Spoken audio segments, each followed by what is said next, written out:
Come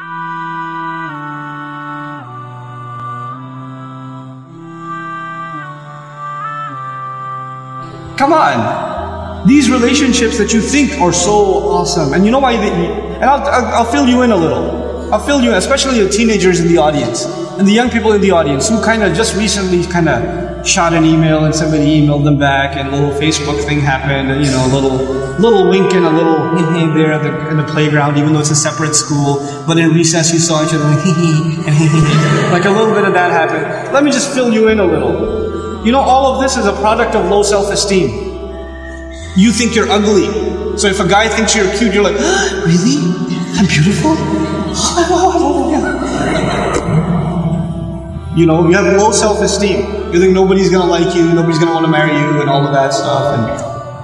And on the other hand, the guy, we don't have good friendships and good relationships, and we're looking for something.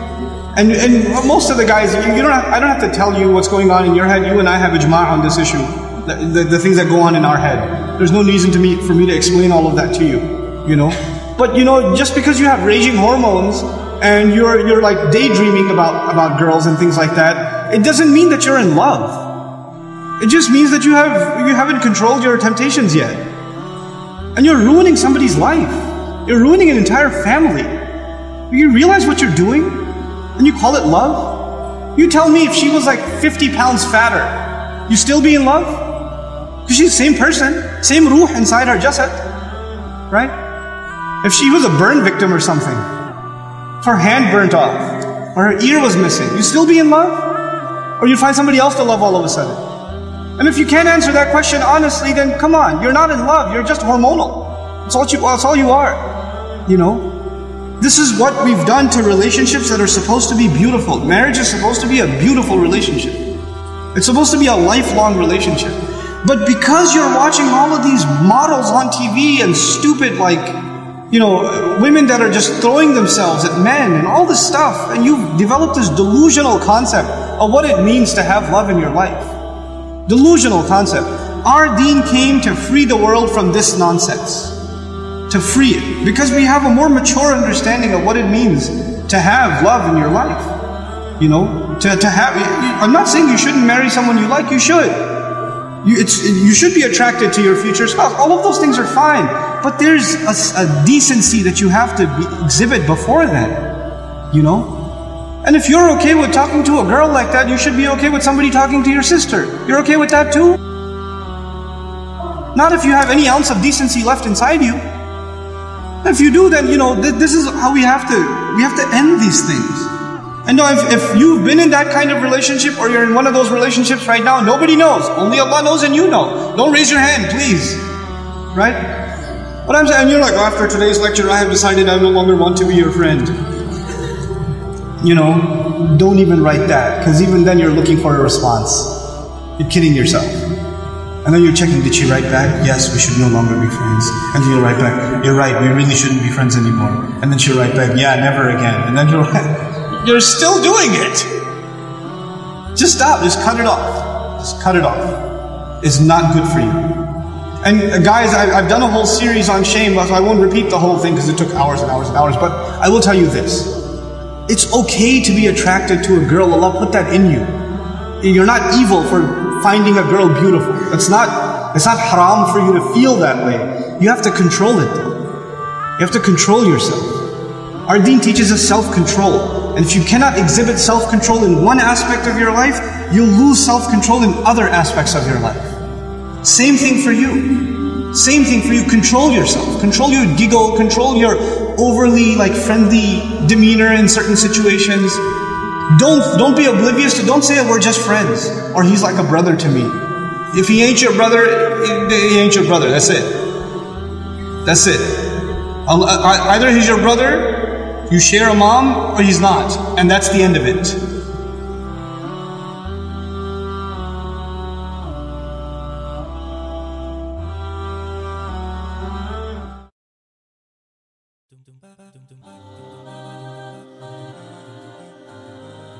The Sahabas, they used to make the halal easy.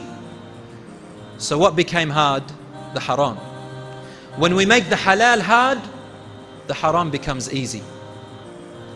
Mark my words, brothers and sisters. I'm talking to the parents. When you make the halal hard, the haram becomes easy. When you make the halal easy, the haram becomes hard. Open the doors for marriage, inshallah, and lower the dowry, and go in accordance with the Quran and the Sunnah. There is a culture among the youth which I fear, and that is that they are turning away from marriage, and if they get married, they divorce very quickly. Brothers and sisters in Islam, do not let the idea of haram relationships get the better of you. A lot of youth, they come to me and they say, brother, I want to get married, but I need to get to know the girl. And the girl says, I need to get to know the guy. How am I meant to get to know them if I don't go out with them? If we don't have coffee together? Like the West teaches. Brothers and sisters, let me inform you about something very important. You will never know your future wife or your future husband if you just go out together. You'll never know them. Take it from a person who's lived in a country where people do this all the time. Because when you go out together, you are on your best behavior. You are on your best looks, the best cologne. The CK perfume is on you, and she's got Versace, and she's come out ready to meet you. She's probably looked at the mirror and spent about half an hour practicing how to talk to you. And you as well, looking at every little hair on your forehead, every little hair on your cheek. This all fades away within about 6 months of your marriage. The only thing that's left is the character.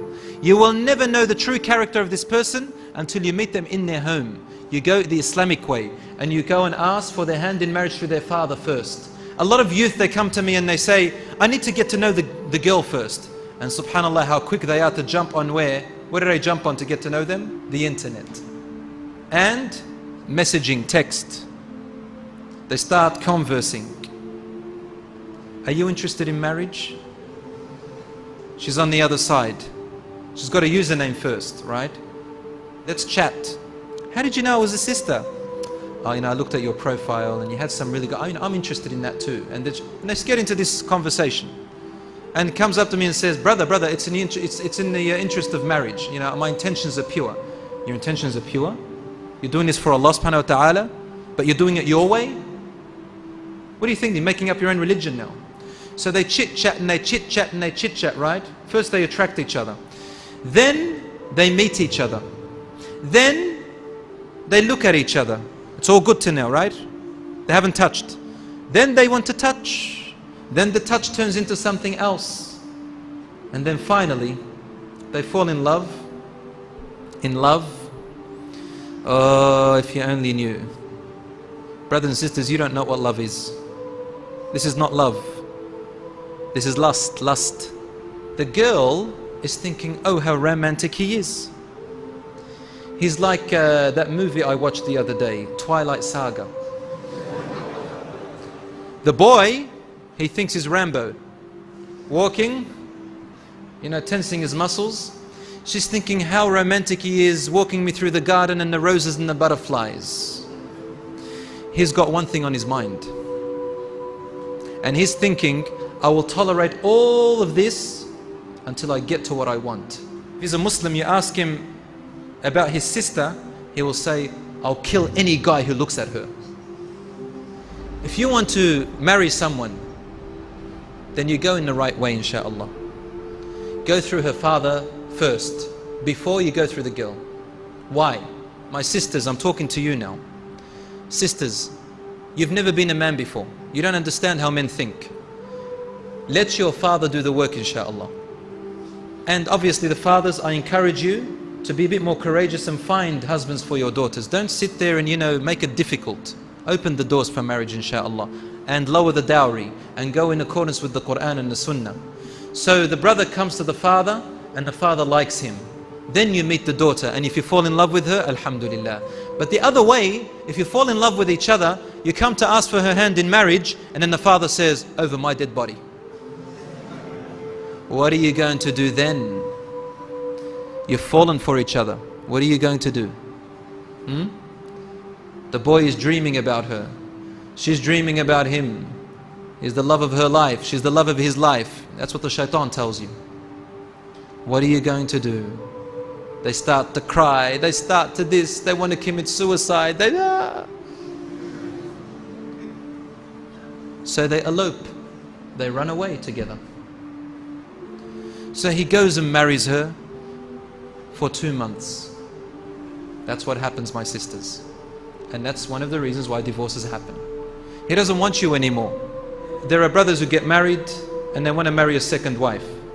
In culture, you know, in Arab culture, for example, marrying a second wife, it's difficult. So what do? They go for converts to Islam. They marry them 2 months, 3 months down the track, and then they divorce them. This is haram. Haram to use and abuse. There are married couples who are stricken by this internet business and Facebook, and Allah subhanahu wa ta'ala has given you this halal for you at home. And there are sisters who Allah has given you this halal man at home, but for some reason curiosity gets the better of you and you go to search the world, and divorces occur as a result. Fear Allah subhanahu wa ta'ala. My brothers and sisters, you are only putting yourselves into harm, and our children are being neglected, our children are being taken away by others, وَالْعِيَاذُ بِاللَّهِ, and they are being raised by other people while the husband and wife are too busy with their desires.